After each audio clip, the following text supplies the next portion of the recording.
Tonight, passenger panic. A gunman opens fire, sending Canberra Airport into lockdown. The latest live. Plus, the AFL investigates a vile attack on one of footy's brightest stars. A free public transport pledge for hundreds of thousands of Victorians.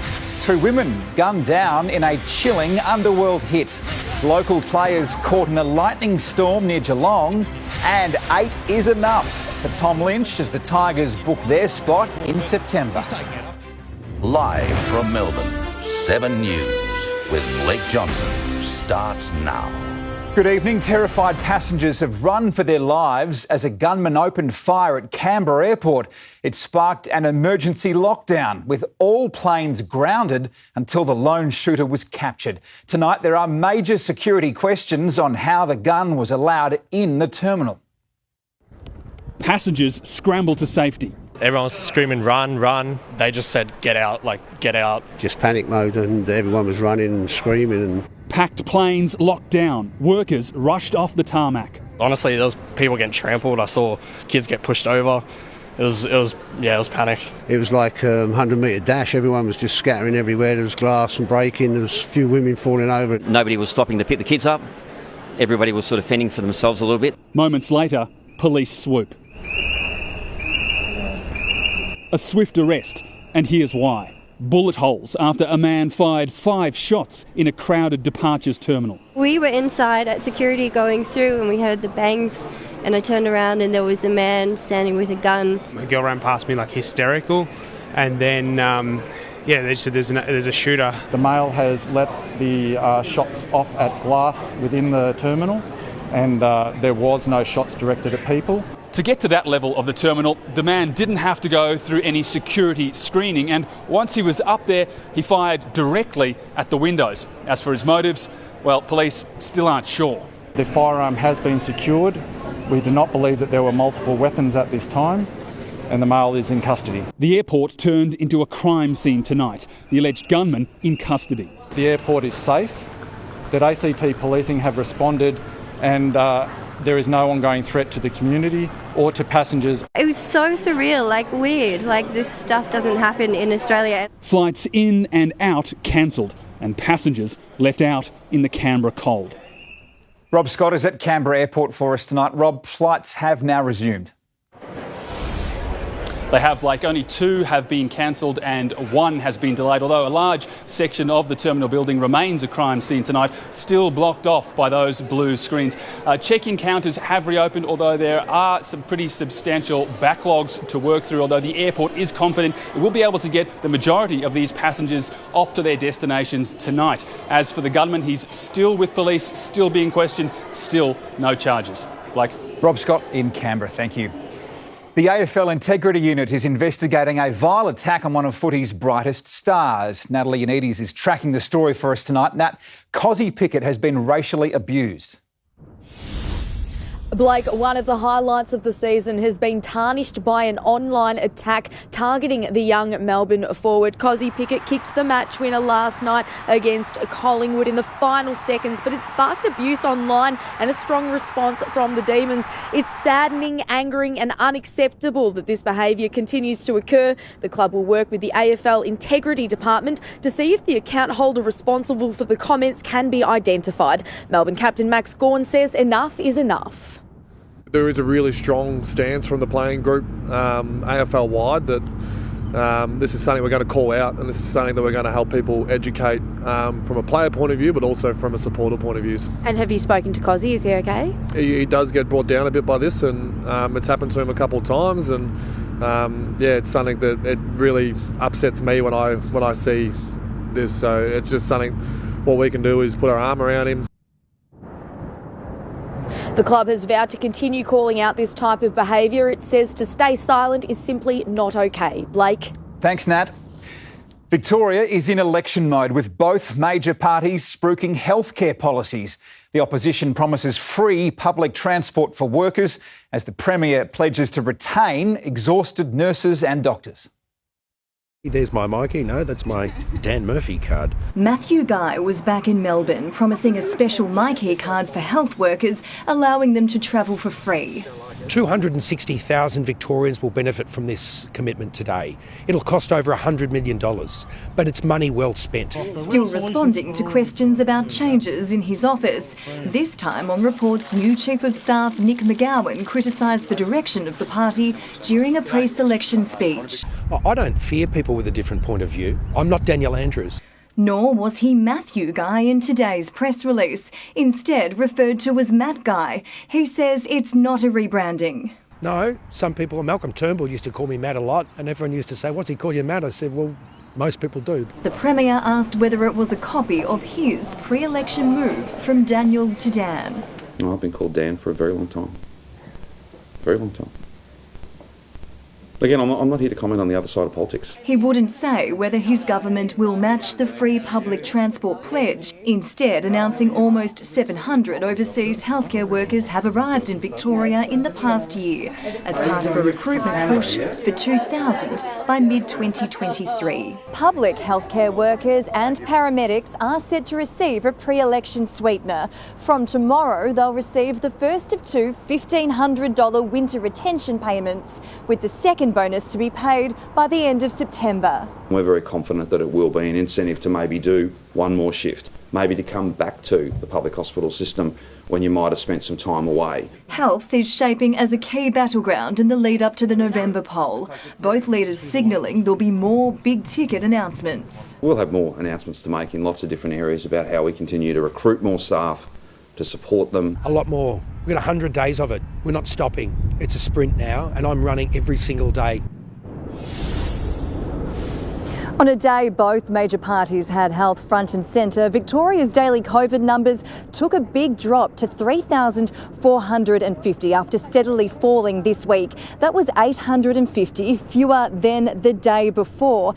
And also, health workers have said that they will continue working very hard as the state battles this Omicron wave. It also comes after medical experts said that they are cautiously optimistic we have finally passed the peak. Blake? Emma O'Sullivan in the city, thank you. 4 people have been arrested over a stabbing in Mooroolbark. A man with stab wounds was taken to hospital in a serious condition after 11 last night. Police say he'd been in an altercation with the group in Kaloran Park.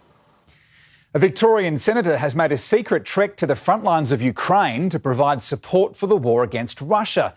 He's reached an area where Australia's Bushmaster armoured vehicles are operating after reports one was destroyed in a Russian assault.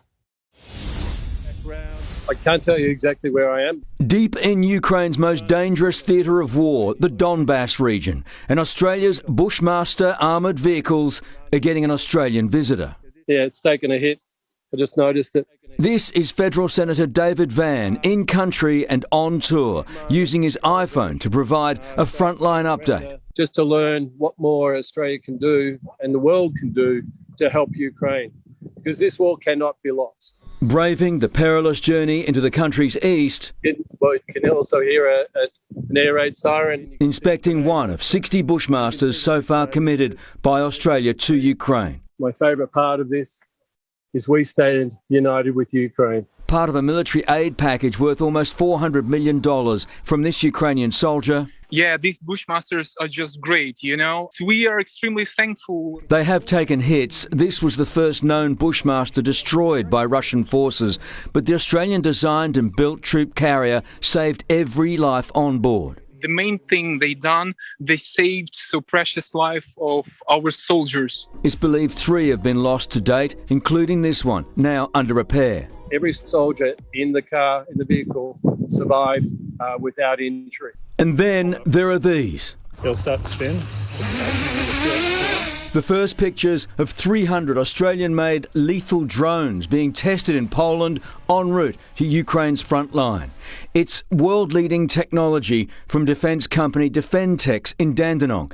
Each carries a warhead that can take out a tank or troops, fired individually or in swarms.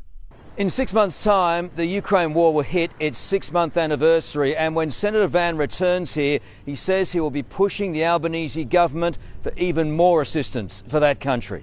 Chris Reason, 7 News. Security is on high alert at Southern Cross Station after a group of daredevils scaled the roof just after 10 this morning. It is unclear why the four were up there, but they likely weren't there for long. Station management says the territorial seagulls seen in this footage swoop roof trespassers regularly. A blaze has ripped through a factory in Dandenong. The fire broke out around 9:30 this morning and crews wore breathing masks while attacking the flames. Police and ambulance teams were on standby, but the blaze was controlled within an hour without any injuries. It is not being treated as suspicious. Sydney's criminal underworld has thrown out the rule book with 2 women shot dead. One of the victims has family links with underworld figures. The other was seemingly caught in the crossfire. 2 dead bodies, burnt out cars and gunmen on the run, all the hallmarks of a typical gangland shooting in Sydney's southwest. But this is a scene unlike the others. It's not acceptable by any standards. It's unprecedented, really. And we're determined to get the answers for the family. Families of 2 women, victims of a bloody evening, police say is a sign Sydney's worst gangsters have thrown out the rule book. There used to be an unwritten law with the criminal element. You don't touch family, you don't touch women. 48-year-old Lametta Fadlala, mother of 2, was the likely target. She has several links to the underworld, not least of which was a relationship with the now deceased standover man, Helal Safi. This is an appalling attack on 2 women. Have lost their lives in a planned murder. The other victim, 38-year-old Amna Al-Hazuri, known to friends as Amy, was caught in the crossfire. She was Lametta's hairdresser with no links to organised crime, quite simply in the wrong place at the wrong time. There's families at home devastated that they've just lost their mother or their friend or their sister or their daughter. Just before 9 p.m. last night, the pair was shot just after getting into the back seat of Amy's car on Hendy Avenue in Revesby in an ambush. I heard gunshots, probably about 7 or 8 pops. In the front passenger seat, a 16-year-old girl. The driver, a 20-year-old man, drove through the gunfire to get to safety. But it was too late. Lametta died on nearby Western Street. Amy passed away at Liverpool Hospital. It was amazing. Truly amazing. Tom Saker, 7 News. Victorian taxpayers will pay for another major cost blowout. State government documents revealing the North East Link is tracking more than $2 billion over budget. But everyone knows whether you're renovating a kitchen or delivering a really big complex project, there's pressure on inputs, there's pressure on construction costs. But it's getting built because it's what Victorians voted for and it's what Victoria needs. The toll road connecting the Eastern Freeway to the M80 is scheduled to open in 2028. It is already the most expensive road built in Victoria's history. US investigators are probing possible links between Salman Rushdie's attacker and Iran, the country that ordered his murder more than 3 decades ago. The man accused of trying to kill the acclaimed author has faced court charged with attempted murder. Accused of trying to carry out a killing ordered years before he was even born, Hadi Matar pleads not guilty to attempted murder and assault after this. Guest speaker Sir Salman Rushdie stabbed about 10 times. Medical professionals in the audience first to treat the author. Well, for him it was very important because he was losing a lot of blood very quickly. The 75-year-old airlifted to surgery, his liver damaged, arm and eye nerves severed. Salman Rushdie's life under threat since he published The Satanic Verses in 1988. Many Muslims regarded it as blasphemy. Iran's Grand Ayatollah issued an edict for Rushdie's death. More than 3 decades on, investigators are now trying to understand how much that old edict or fatwa motivated the accused. Hadi Matar, US-born 24 years ago to Lebanese parents. News outlets quote police sources saying they found an Iranian flag in Hadi Matar's New Jersey home, as well as social media posts suggesting sympathy for the Iranian regime. In Tehran, it's on the front page. I heard the news from TV, says this man. I'm glad because of the insult Salman Rushdie made against our prophet. In the US, the President and First Lady praised Rushdie's refusal to be intimidated or silenced.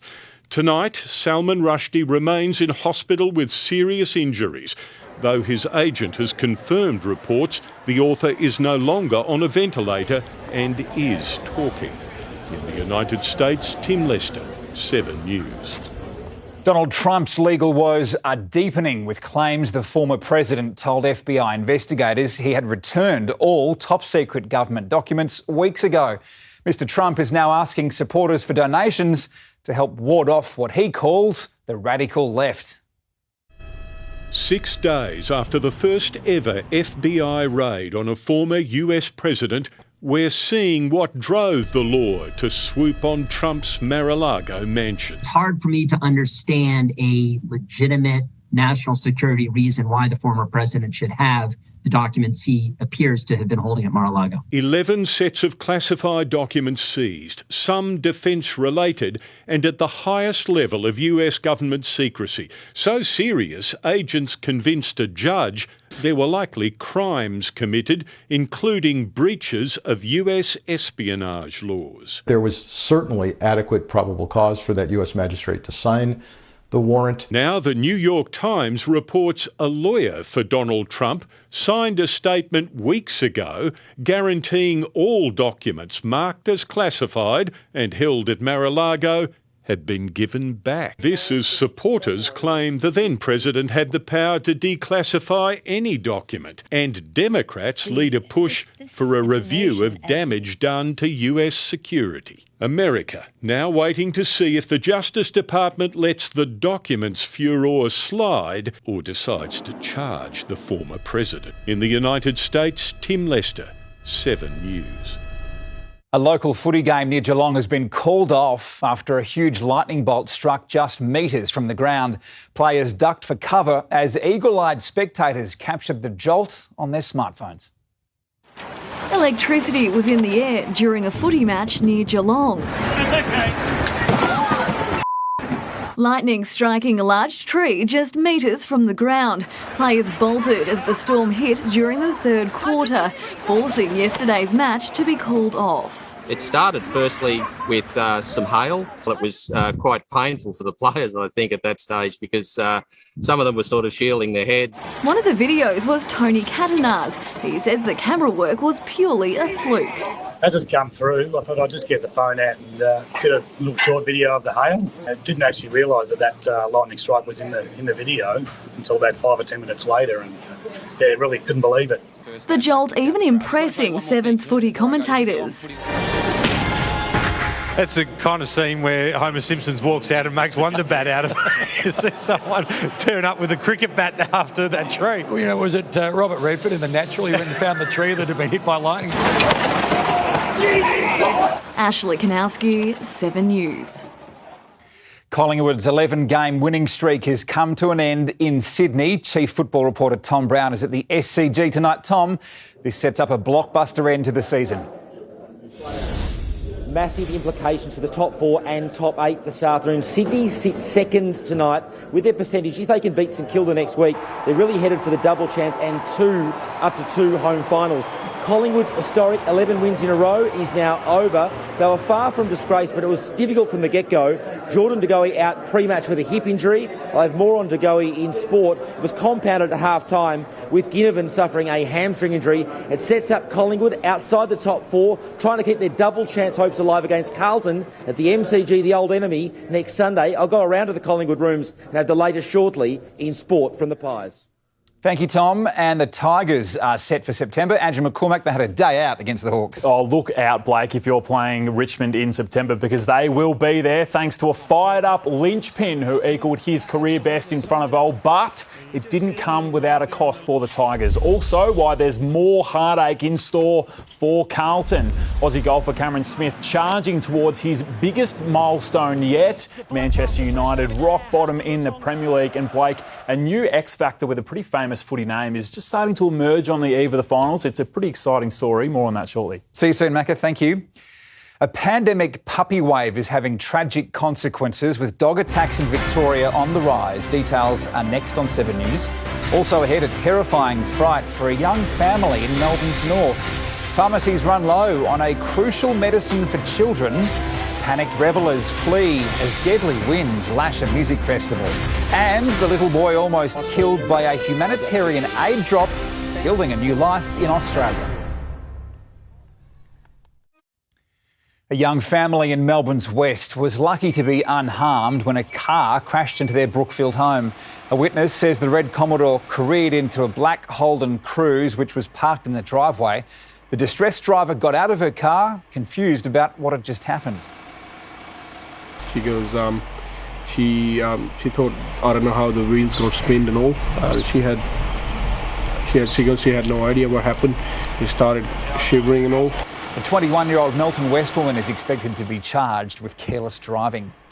There's been a sharp rise in dog attacks across Melbourne after the pandemic puppy wave.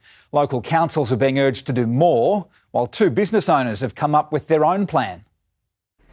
2 pit bulls mauled Patrick Christostomo's cavoodle Kevy to death in May. Thankfully for us, we have moved on from the physical scars. Those have healed. The emotional trauma, it's still going to be sad. Mr. Christostomo used himself as a shield to protect his mate. The culprit still hasn't been caught. I love Kevy. He was an amazing dog, very kind-hearted. Dog attacks have increased on average 14% across all council areas in 3 years. They were up around 110% in the cities of Melbourne and Whitehorse. In Wyndham, attack numbers soared. We're more than 10% up on last year's figures already, and it's only August. 2 entrepreneurs started a new business selling dog armour. Janice and I work at a vet clinic together, and we have seen a lot of little dogs come in who were attacked. To fend off predators on walks, they make jackets with metal spikes. They're not sharp, but they're definitely enough to deter a dog from biting down on them. We have never had anyone wear it that's been attacked. Kevy's guardians say councils need to be doing more to protect responsible dog walkers. They're pushing for security cameras in popular areas to catch those doing the wrong thing. We've had regular patrols in hotspot areas. We have more than 100 parks in the city of Port Phillip. Kathleen O'Connor, 7 News. Victorian parents are scrambling to get their hands on a crucial drug to treat children living with ADHD. It is in short supply, with some Melbourne pharmacies running out altogether. A drug used to treat ADHD has been wiped off shelves, pharmacies forced to turn customers away. We had a few people came and looked for it with prescription, and we couldn't fill it out. 10, 20 and 30 milligram doses of Ritalin have been listed as short supply by the Therapeutic Goods Administration. Thousands of Australians rely on these tablets daily. Now, without these drugs, there's a lot more kids who struggle to behave as well as they should, struggle to learn, and also there's a lot of adults who struggle to maintain attention at work. Stopping use of the drug, even for a short time, has an impact. It impairs their function, and that causes a lot of damage. The nationwide shortage is being blamed on a manufacturing issue. I hope this is going to be a short-term problem. Unfortunately, Australia is at the end of the world when it comes to supply chain. We have 2% of the world's market, and we import over 90% of our drugs. It isn't just ADHD medication being impacted. There are more than 300 drugs listed by the TGA facing supply pressures. Antibiotic to some painkiller. Blood pressure medications. One of the big weight loss medications now is called Ozempic. Until supplies are replenished, doctors are having to look for substitutes. Now that's not ideal because they have to start all over again. Sometimes they won't react the same way to a different substitute drug. Sarah Jones, 7 News. One person's been killed and dozens injured after high winds caused part of the main stage to collapse at a dance festival near the Spanish city of Valencia. Organisers are cancelling the remaining days of the Medusa Festival for the safety of attendees. Weather agencies recorded powerful gusts of 82 kilometres an hour. We were spared a repeat of yesterday's intense hailstorms, but Sonia Marinelli, there's still an active weather system at play. And Blake, we're keeping a very close eye on it as this low pressure system to our south continues to deepen today, driving rain into Gippsland, and we had showers extending into the southeastern suburbs. In the city, grey clouds and a cold breezy wind kept your Sunday high to just 15 degrees. And now we're looking at a week of wet weather, and I'll bring you all of the soggy details right after sport, Blake. Son, see you soon. Thank you. The big switch is on with Melbourne mortgage holders refinancing in record numbers. The experts have their say next on 7 News. Also, deadly drug cartel violence near the US-Mexican border, and Melbourne's smallest students making a big impact in aged care. New data shows Victorians are refinancing their home loans in record numbers. 20% have made the big switch in the past 6 months, with mortgage experts tipping plenty more will follow. 49-year-old Dion Zammit had no choice but to look for a better home loan deal. The cost of living is obviously going up. I'm a single parent. Financially, I was struggling. And she's not alone as families grapple with rising interest rates. We're seeing a significant rise in people looking to refinance. The latest ABS data shows close to 41,000 Australian homeowners refinanced their mortgage in June alone, equating to a record $20 billion. More than 26,000 of those mortgage holders negotiated a better rate by switching lenders. But the best rates on the market still are in the low threes. 18% of mortgage holders are planning to refinance in the next 6 months, but there's still a worrying number who don't even know how much interest they're paying. About 1 in 5 in Victoria don't know what their rate is. If you don't know what rate you have, you don't know what rate you could be getting. And even 0.5%, 50 basis points, could mean the difference of hundreds of dollars a month. And with the cash rate tipped to increase yet again, the advice for all mortgage holders: go back to your broker or go to your lender first up. Give them a call, find out if there is a better interest rate. So if you can't remain with the same lender, you move to another lender, and we make sure that you're putting yourself in a better position. Sarah Jones, 7 News. Chaos has broken out in the Mexican border city of Tijuana after a crime cartel, formerly led by the infamous El Chapo, started a prison riot that left 2 people dead. The violence then spread to the streets, police fighting back.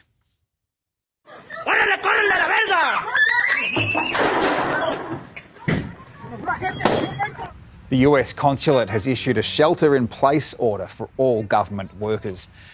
A meteor that hit the atmosphere has triggered such a loud boom it could be heard across 2 American states. Home security footage captures the moment a Utah couple heard the sound.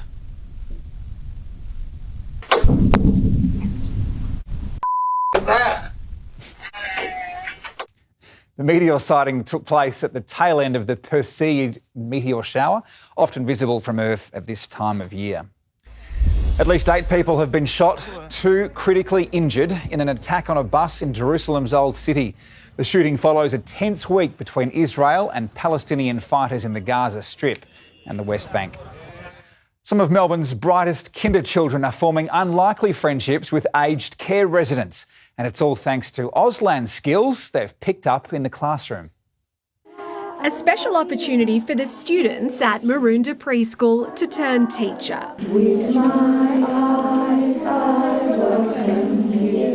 The kinder class spent the day at Donwood Community Aged Care showing off their Auslan skills. It's just really fun because I get to use my hands. It's something they've been learning at Kinder as part of a state government early childhood language program. There's nearly 8,000 kindergarten children doing a second language. We've got a range of different languages, over 22 now. The schools choose the language based on community interest and need. Everything from Auslan to Arabic and Aboriginal languages are on offer. We have 2 local schools that teach Auslan, and so our children are starting in that space with a good Auslan foundation for their learning. But it's not just about getting ahead in their education. Just the cognitive benefits, the interaction between the young and the old, and the fact that our young children are learning really important skills around their emotional and social skills, and also being able to show empathy towards older people. I think it is so good for them young, because in our day you couldn't have anything like that. I loved it. I think I love watching them have the morning teas and things. I think it's wonderful. Learn as much as they possibly can. At this age, they pick up a lot. With added benefits for the aged care residents too. Wonderful. Yes, I'm young again. Jodie Lee, 7 News. Up next, soaring grocery prices are forcing some desperate families to do the unthinkable. Also ahead, how lockdown life spared a surge in Melbourne divorce rates. A little boy almost killed by an aid parcel drop makes the most of his second chance. And the mission to track down a red panda who has escaped from an Australian zoo. Extra time spent at home during Melbourne's lockdowns is behind a rise in divorce rates. A News Limited census analysis found Frankston is the new divorce capital of Victoria. More than 4,000 people there got divorced last year, with Pakenham and Werribee also high on the list. Relationship experts blame pandemic stresses for a spike in broken marriages. A desperate woman has resorted to theft to avoid a hefty grocery shop. She's spotted on camera pinching the bags from a front porch in Brisbane. But there is some good news for families. Grocers say prices are on the way down. We're down to $5.99 for an iceberg lettuce. Are those days behind us, the $12 per lettuce? I think so. Hopefully, if there's no more major weather events, you'll probably see prices drop even further on lettuce. It comes as new figures show Melburnians now pay an average of $97 per week on fuel. When a humanitarian aid package dropped from a UN plane, it was meant to help the people of East Timor. Instead, it landed on a 3-year-old boy. He survived. Now, more than 20 years on, he's living in Australia, building a new life for him and his family. At 26, Nelson Suarez is now a young man, focused on learning English. We did a lot of work. But 23 years ago, he was the innocent child who captured the hearts of a nation. Tiny Nelson Suarez is the brave little Timorese boy who lost his leg after it was crushed by an airdrop of supplies. Doctors were able to save his life, but not his leg. Sir Peter Cosgrove, then Major General, pushed hard to get Nelson the medical help he so desperately needed. To move Nelson and family to Australia so that in Sydney he might receive expert rehabilitation. At the time, the charity Action on Poverty set up a hotline to take donations. Australians donated generously, and we were able to help Nelson come to Australia to get the medical treatment that he needed. A new prosthetic leg to help him walk again. Hello, Nelson. We got your new leg for you. Sir Peter Cosgrove never forgot his Timorese friend. In fact, to this day, he can still vividly recall those early memories of the little boy who lost his leg. This my little fella. Yes, how nice to see you, mate. I just saw this little fella and I knew we needed to get him to Australia where he could get the most sophisticated treatment. And he has these words of hope for Nelson. In some ways, Nelson is an emblem of our relationship with East Timor. I wish him all the very best for the years ahead, and he has striven mightily to overcome the disability of that dreadful injury. Now Nelson has written a special message. I want to thank all Australia people who raise money to help me. His love of this country and its people in his heart. I am forever grateful and thankful and thank you. Nick Hose, 7 News. A red panda has made a great escape from Adelaide Zoo, sparking a frantic 2-day search. 7-year-old Ravi got out of his new enclosure on Friday after moving to Adelaide from Australia Zoo. Thankfully, he was found up a tree in a nearby park late this afternoon. Andrew McCormack returns with sport. Andrew, the Pies have injury concerns ahead of the season finale. Yeah, that's right, Blake. And it's not the only worry, as their 11-game winning streak came to an abrupt end today. We'll cross back live inside the SCG rooms for the Pies for the very latest on 2 stars nursing fresh injury setbacks. Plus, the ominous Tigers deliver a September warning as a much-loved Hawk faces an uncertain future. The Blues hit with more injury pain as the Power inflict more misery on the Bombers, and a 30-year low for the rock-bottom Man United. Welcome back. Collingwood will take a cautious approach with injuries to both Jordan De Goey and Jack Ginnivan as Sydney ended the Pies' 11-game winning streak. De Goey was a late-out pre-game as 3 goals to Buddy Franklin helped the Swans push the Magpies back out of the top 4. Collingwood given a reality check by a genuine premiership contender. Everyone will be awake to the Swans now. We didn't turn up here to have a loss that we had to have. We don't live in that space. We want to get better. This is part of our journey. As Swans Club champion Josh Kennedy said farewell, another star wound back the clock at the SCG. But Franklin was there doing the roving and the finishing. With Hollywood A-lister Chris Rock in their corner, Sydney powered away to a 21-point lead. And creates the opportunity for Hayward. Jack Ginnivan's dry run with the umpires ended, much to the dismay of the locals. This is Jack Ginnivan's lot, but he knows how to silence them. The live wire was subbed out at half-time. Probably a little unwarranted that you're injured and still getting booed by the crowd. And the Swans continued their charge. Little snapper around the corner. He's on. Buddy Franklin equalled Tony Lockett on the list of Swans' all-time goal kickers. The Pies were still within striking distance at the final change. Oh, he hasn't! He has! But after 11 straight wins, the walking wounded were stopped in their tracks. Oh, what a run-down tackle! He looks certain to go! A slap in the face for Collingwood's top 4 hopes. Franklin! Natalie Yannidis, 7 News. All right, let's go live to Chief Footy reporter Tom Brown inside the SCG. And Tom, there's certainly a few headaches for Craig McRae and the Pies now. Andrew, that's right. In a sense, the equation is fairly simple for Collingwood. If they can beat Carlton next week on Sunday at the MCG, with Brisbane and Melbourne fighting it out against each other on Friday night, Collingwood would get the double chance. Now, Craig McRae was positive post-game, explaining at the start of the season if they thought they had this chance, you would have taken it, but they've got a couple of big injury concerns. I'll start with Ginnivan. That was a hamstring injury before half-time. They don't know if it's a specific strain, but he will have a scan, obviously, in the morning. Ginnivan doesn't look good. It could pave the way for Ollie Henry to come into the side. De Goey, though, the big one. That's a hip flexor. Collingwood are slightly optimistic it could be next week, but McRae was revealing post-game, explaining they've only really now got one go at this. De Goey's had soft tissue issues throughout the second half of the season.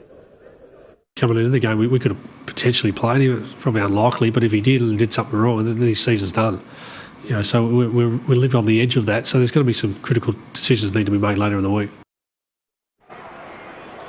And Andrew, just finally, I'll leave you with one on Max King and St Kilda. A lot of focus on King's goal kicking. 0 goals, 5 on Friday night. St Kilda so far resisting bringing in external help. But I've spoken to the Saints, say they're open to bringing in an external consultant. They'll do whatever it takes to improve King. There was some concern from their members about that approach, but they are prepared to go external to improve the very promising goal kicking forward. Okay, thanks, Tom Brown there. Richmond will return to September after securing a final spot on the back of an imposing 8-goal haul from Tom Lynch against Hawthorn. Lynch kicked 8 straight as the Tigers blew the Hawks away in a dominant 9-goal third quarter, although there are 2 injury concerns for Damien Hardwick. Win and they were in, and one man made sure of that. The linchpin, the kingpin. Tom Lynch with an equal career best 8 goals as Richmond locked in a final spot. And the Tigers will be there again.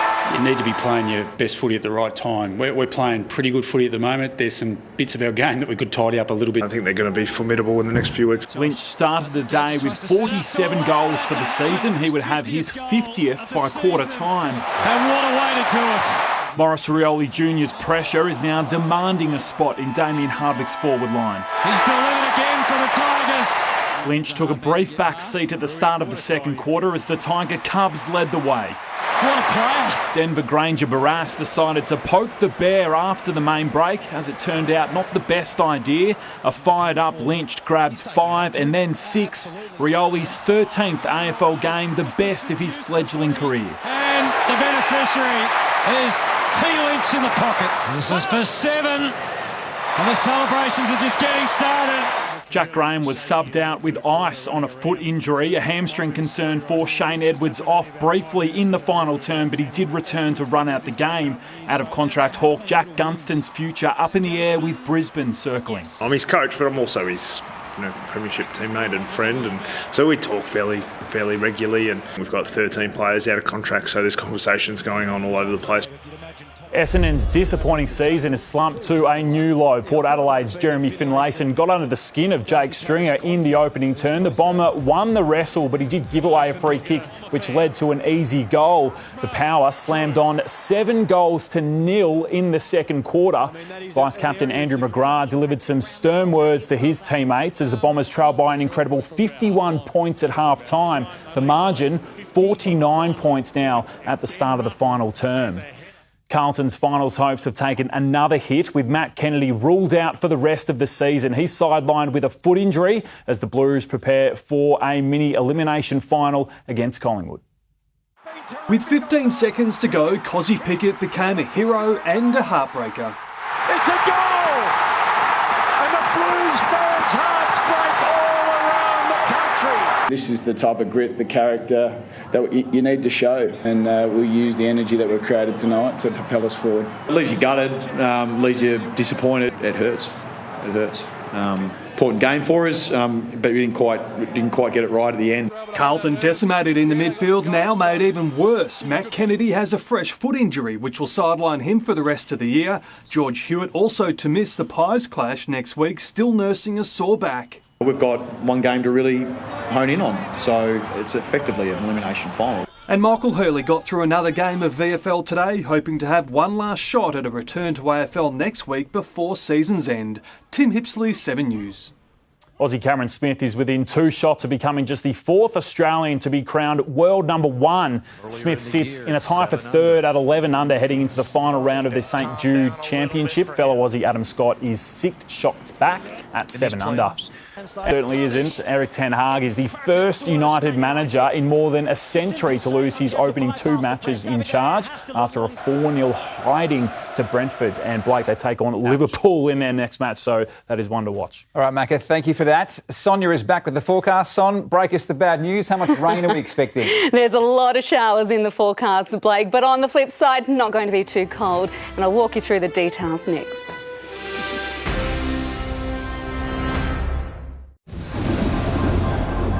Hello again. As expected, those storms stayed away, but we did get the showers and they streamed in from the east, falling around the Dandenong Ranges and down into the southeastern suburbs. So the showers and the cloud kept the temperature down. We had a Sunday high of just 15.2 here in the city, and it was a lot colder than yesterday in all suburbs. We're basically going to put a pause on today's weather and hit repeat for the rest of the week. It is staying cloudy. We'll have showers streaming through, but it's not going to get too cold, thankfully. We are holding on around 12 in the city right now. There is the chance of a shower or 2. The wind is icy, but we're only going to drop down to 10. The bulk of today's rain pouring into West and South Gippsland, particularly around the Strzelecki Ranges. We've seen up to 60 millimetres in that area today, and it continues tonight. And this is why. You can see the setup here. The main system at play, this deepening low pressure system that's to our south, and that's going to continue to drive showers into Victoria during Monday and also on Tuesday. We dry out briefly on Wednesday, but the showers return at night with a series of cold fronts ramping up those showers later on this week. So here in Melbourne, showers on Monday and Tuesday. Wednesday starts dry, but we're expecting a burst of heavier showers overnight into Thursday. That's also our warmest days in the outlook. Those colder winds, though, will take us into the weekend, but it's all fairly typical for this time of year.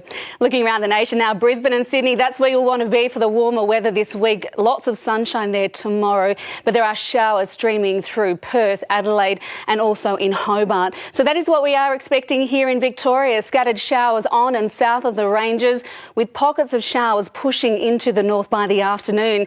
It's a cool start to the week statewide and we're under mostly cloudy skies. A moderate west to southwesterly wind that's going to freshen down along the coast. Closer in, plan for a cold breezy Monday. We're under grey skies. Showers could fall anywhere but most likely out in the eastern suburbs. And on the other side of the bay, Geelong, windy with showers, a top of 14 if you're there.